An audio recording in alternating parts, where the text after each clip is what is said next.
आपका स्वागत है टोना टोटका की नई हॉरर कहानी में। आज हम बात करेंगे राजस्थान राज्य के अलवर जिले में बसा भानगढ़ किला।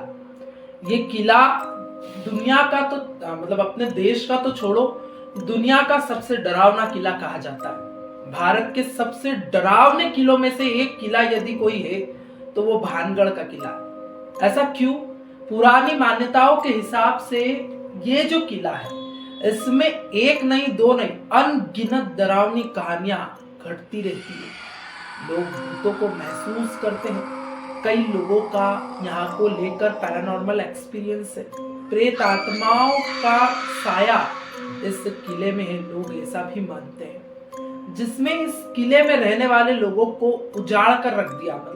एक समय ये हरा भरा था, आज ये पूरा किला वीरान है। टोना टोटका के साथ जानते हैं आबादी और खुशहाल किला, आबादी से भरा हुआ ये किला कैसे वीरान हो गया और इसके डरावने बनने का सच का क्या है। बेसिकली इसके पीछे दो कहानी है। दोनों कहानी आपको एक एक कर बताता हूं। यह किला कितना डरावना है इन दो कहानी से आप समझ जाएंगे। पहली है बाबा बालकनाथ कि बालूनाथ के श्राप की कहानी। आपको बताता हूं कि ये जो महाराज भगवंत दास राजस्थान में उधर के राजा थे, उन्होंने किले का निर्माण किया। तो ये जो बालकनाथ करके जो साधु थे, बालूनाथ करके जो साधु थे, उन्होंने महाराजा से कहा कि तुम्हें जितना बड़ा किला बनाना हो उतना बड़ा बना लो, लेकिन ये जो किला है इसकी परछाई मेरी तपस्या स्थली पर नहीं पड़ना चाहिए। किला जितना बड़ा बनाना है बना लो, पर मेरी तपस्या स्थली पर इसकी परछाई मत पड़ने देना। अगर ऐसा होता है तो यहाँ कोई भी जीवित नहीं रहेगा, ऐसा श्राप लगेगा। उन्होंने इसका ध्यान रखा और किला बनाया। ऐसा नहीं हुआ, अच्छा किला बनाया। लेकिन उनके बाद जो उनके माधो सिंह हुए, वो जब किले के शासक बने तो उन्होंने इस बात का बिल्कुल ध्यान नहीं रखा और जो किला था ना उसके ऊपर एक और मंजिल गड़वा दी, बनवा दी, जिसकी परछाई सीधे बालकनाथ के तपस्या स्थल पर आ गई। इस बात से गुरु क्रोधित हो गए और उन्होंने भानगढ़ किला को श्राप दिया कि ये कभी भी आबाद नहीं रहेगा। उसके बाद भानगढ़ का ये जो किला है ये खंडर में तब्दील हो गया और जैसा कि इतने लोग मरे तो फिर उनकी जो सोल्स है वो वहां रहने लगी। दूसरी एक और कहानी है जो कि है राजकुमारी रत्नावती की। ये कहानी बताती है कि राजकुमारी रत्नावती इतनी खूबसूरत थी कि उन्हें पाने के लिए हर मुल्क का राजा लालायित रहता था। सबका रत्नावती पे क्रश था।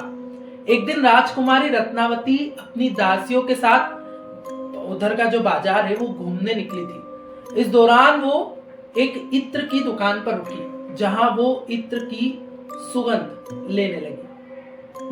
वो इत्र की दुकान पे रुकी थी। उस वक्त वहां पर रहने वाला एक तांत्रिक था, सिंधु सेवड़ा उसका नाम था।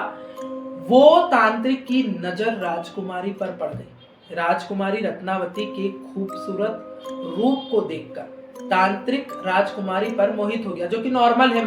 जब राजाओं का उन पे क्रश था तो ये क्या बचेगा। उसके मन में रत्नावती को पाने की प्रबल इच्छा जाग गई। उसी के चलते उसने राजकुमारी को अपने वश में करने के लिए, वो तांत्रिक था मैंने आपको बताया, तो उसने तो काले जादू का प्रयोग करना शुरू कर दिया।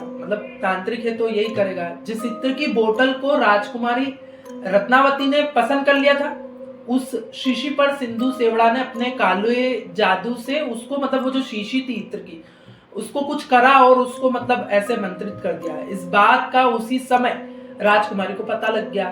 तो उसने क्या करा ना, राजकुमारी ने एक बड़े पत्थर पर वो इत्र की शीशी फोड़ दी।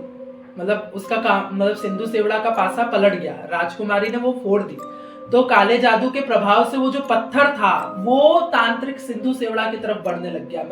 रत्नावती नहीं गई उसकी तरफ, पत्थर जाने लग गया। तो अपनी मौत को पास आते देख इसने श्राप दे दिया कि इस नगर में रहने वाले सभी लोग जल्दी मर जाएंगे। सीधा सबको मरने का श्राप दिया और दोबारा कभी भी जन्म नहीं ले पाएंगे। आप समझ लो कि वो सब मर के वहीं पे स्टक रह जाएंगे। तो उसने ये श्राप दिया कि इनकी आत्माएं हमेशा यहाँ भटकेगी। और बिल्कुल ये बात है, लोग आज भी बताते हैं कि ऐसा होता है। तो जैसा कि तांत्रिक ने बोला था, वैसा बंजर महज उसकी मौत के कुछ ही दिनों में लोगों को देखने को मिला। मतलब वो मरा और उसके बाद अजबगढ़ और भानगढ़ और अजबगढ़ अलग अलग थे, दोनों के बीच में भयानक युद्ध हो गया। और इसमें भानगढ़ के रहने वाले लोग सब वो मतलब जो श्राप के हिसाब से सब मर गए।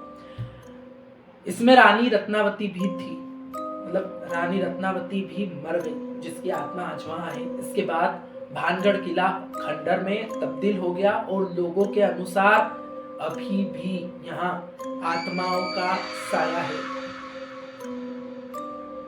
हालांकि भानगढ़ किले से जुड़े उपरोक्त दोनों कहानी के बारे में सबूत तो नहीं है, लेकिन जो लोगों बताते हैं, जो वहाँ के टूरिस्ट बताते हैं, वो सबूत मान सकते हैं। लेकिन स्थानीय लोग भी मतलब जो रहते हैं वहाँ, वो भी शाम होने के बाद वहाँ नहीं जाते, क्योंकि वो कहते हैं कि इंसानी आवाजें उन्हें आती हैं। कुछ लोग नाचते रहते हैं, जैसे राजाओं के वक्त होता था, उन्हें रात में घुंघरू की आवाजें, मतलब जो घुंघरू होता है उसकी आवाज भी आती है। लोगों का मानना है कि जो राजा है भानगढ़ किले में आज भी अंदर दरबार लगता है भूतों का, और आए दिन भानगढ़ किले में कुछ न कुछ 100% पैरानॉर्मल एक्टिविटी होती ही होती है, जिसके कारण कोई भी हो वो भानगढ़ किले में रात के समय तो नहीं जाता है। लोगों का कहना है कि जो भी भानगढ़ किले में रात रुकता भी है, मतलब कोई होते हैं ऐसे मतलब जो रुकने के लिए जिद करते हैं, तेज होते हैं, तो वो मर जाते हैं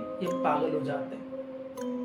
बहुत से लोगों का ये भी कहना है कि आज तक अभी तक उस घटना के बाद भानगढ़ किले में जो भी लोग रात में गए वे कभी भी वापस नहीं आए, मतलब रह गए। भारतीय जो पुरातत्व विभाग है उसने भी इसकी चेतावनी दी। स्थानीय लोगों की माने तो ये किला रात में किसी के रोने, चिल्लाने, इस तरह की आवाजें यहाँ आती रहती है। बहुत नॉर्मल बात है वहाँ के लिए। हाल फिलहाल यह किला भारतीय पुरातत्व विभाग के अधीन आता है। उन्होंने इस किले में घटित रहस्यमयी घटनाओं के आधार पर भानगढ़ को असामान्य और भूतहा घोषित कर दिया है। मतलब कि उन्होंने कह दिया भाई ये हमारे बस का नहीं है। उन्होंने इसके प्रवेश द्वार पर एक लिख दिया, मतलब आप सोच रहे हो पुरातत्व विभाग लिख रहा है तो कितना सीरियस मैटर होगा।